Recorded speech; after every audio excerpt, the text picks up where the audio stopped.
If you think eggs can't get exciting, wait till you see this. These are cloud eggs, the floofiest, dreamiest breakfast that looks fancy, tastes incredible, and takes almost no time. Here's everything you need. 2 large eggs, 1 pinch of salt, 1 pinch of black pepper, and optionally 1 tablespoon of grated Parmesan cheese or a pinch of smoked paprika. Now watch this transformation. Separate the whites from the yolks, keeping each yolk whole. Add the whites to a clean bowl and whip them until they turn into stiff, glossy clouds. The fluffier you whip, the better the result. Season the whites with a pinch of salt and black pepper, then scoop them into 2 cloud-like mounds on a parchment-lined tray. Use the back of a spoon to make a tiny well in the center. This is where the yolk will sit later, like golden sunshine.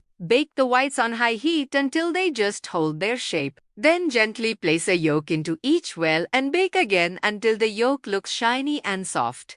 That's it! Cloud eggs, crispy on the edges, pillowy in the center, silky when the yolk breaks. They taste like something from a brunch cafe, but take less time than making toast. Add Parmesan for a savory hit or smoked paprika for warmth, and suddenly your breakfast looks chef. Make this once and you'll never call eggs boring again. Save this recipe, try it tomorrow, and get ready to impress yourself.